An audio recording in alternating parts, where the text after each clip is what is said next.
Peshku tumanida pilla terimi boshlandi. Ipak qurti parvarishini sifatli o'tkazish birinchilardan bo'lib, qabul maskaniga yuqori sifatli kumush tola keltirgan pillachilar tuman hokimligi tomonidan esdalik sovg'alar bilan taqdirlandilar. Mavzuni muxbirimiz davom ettiradi. U yoki bu soha taraqqiyotida rag'bat va e'tiborning ahamiyati beqiyosdir.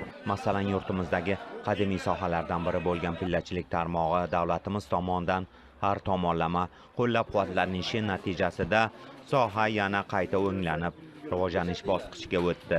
Shu ma'noda aytganda, peshkulik pillachilar yilning dastlabki hosili bo'lgan kumush tolani yig'ishtirib olishga viloyatda birinchilardan bo'lib kirishdilar.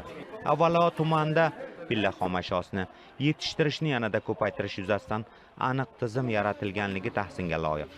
Ayniqsa, yangi tutzorlar barpo etish, pillachilar manfaatdorligini oshirish va shu kabi bir qator sohani rivojlantirish yuzasidan amaliyotdagi ko'rilayotgan tadbirlar samaradorligi katta bo'lyapti. Ta'bir joiz bo'lsa, shu kuni tez va sifatli pilla xomashosini yetishtirib, yuqori natijaga erishgan ilg'orlar tuman hokimligi tomonidan esdalik sovg'alari bilan taqdirlandilar.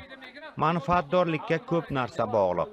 Pillachilarning ish haqlari o'z vaqtida berilayotganligi natijasida kasanachilar soni yil sayin ko'payib boryapti, deydi korxona rahbari O'tkir Navro'zov. Pillalarni topshirgan xalqimizga korxonamiz tomonidan, tuman hokimligi tomonidan xalqimizga sovg'alar ham ulashildi. Bir hafta 10 kunning ichiga ana shu pilla planlarimizni to'ldirib, Peshku tumani viloyatimizda birinchilardan bo'lib planni to'ldiradi degan umiddamiz. Qolaversa, bugungi kunda pillalarimizni narxiga keladigan bo'lsak, har bir kilogrammi uchun yakuniy to'lovi 40 ming so'mdan, plandan ziyod topshirgan har bir kilogrammi uchun xalqimizga 50 ming so'mdan pul mablag'larini beramiz. Tumanda halol mehnat tufayli mashaqqatlarni ortda qoldirib, sohadan yaxshigina daromad ko'rayotgan oilalar ko'pchilikni tashkil etadi.